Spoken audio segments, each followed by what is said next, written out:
المجموعة الخامسة كانت معنا في مبنى مسبيرو، وهذه اللقطات من اجتماعهم مع الأستاذ محمد العمري رئيس القناة.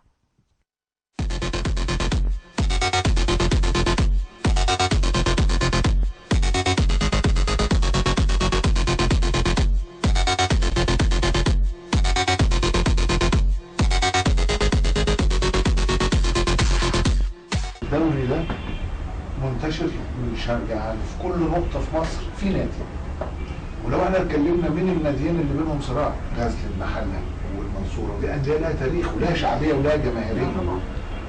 ولو انت بصيت على خريطة البرامج الرياضية كلنا بنحب الرياضة وبنحب الكورة. البرنامج الوحيد فيك يا مصر اللي هو شعاره كرة الناس الغلابة بجد ومهتم بجد هو البرنامج. طيب البرنامج، لو انا بحيي عبد الناصر واضم صوته على اصراره وعزيمته وارادته، وان احنا لما اتقابلنا وقررنا نعمل البرنامج، لو ما كنتوش انتوا كل مجموعه من المجموعات، زمايلنا اللي في الصعيد وزمايلنا اللي في البحري وزمايلنا اللي في خط القناه، كل الزملاء، لو ما كانش في الجهد ده بجد، لو انت مش مآمن ان وجودك مهم بجد. احنا مثلا حوالي 100 زميل بنشتغل في البرنامج. لو فيهم واحد قال انا جهدي مش مهم، يا عم انا هروح اشتغل مع بتوع ايه، اسمها البرنامج كده ماشي. هي عجله بتكسب يا باشا. ها؟ تكسب عجله. الله يفتح عليك. البرنامج نجاحه كل كادر انت بتصوره عجمي هو نجاح البرنامج، هو قوه البرنامج.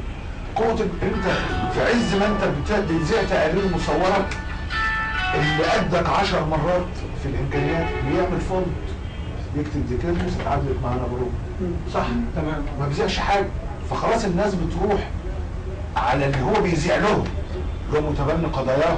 احنا كمان فكره ان احنا بنتبنى قضايا مراكز الشباب والانديه والدرجه الثالثه واهتمامات الناس الحقيقيه، هو ده الاعلام الحقيقي.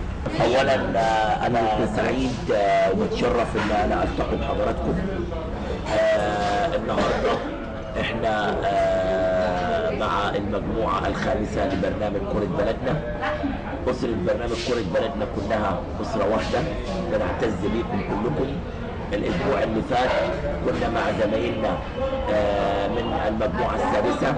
النهارده انا طبعا سعيد ان انا اتشرف جدا بحضراتكم اسره المجموعه الخامسه، وبشكر زميلي شهاب هيكل بروديوسر البرنامج على المجهود اللي بيبذله عشان يطلع الفيديوهات اللي انتم بتبعتوها في اجمل ما يكون، ومخلي ده وضعنا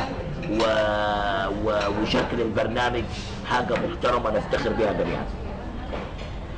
طبعا الاجتماع مع المجموعه الخامسه يعني احنا اجتماع ودي. اولا بنؤكد على ان البرنامج بيخطو خطى متسارعه هذا الموسم نحو التألق والنجاح.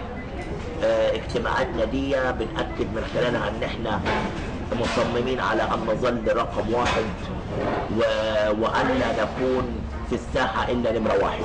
طبعا بيكم انتوا رمانة الميزان، وانتوا عصب البرنامج، وانتوا الاداه القويه اللي البرنامج من خلالها بيستمد القوه والنجاح.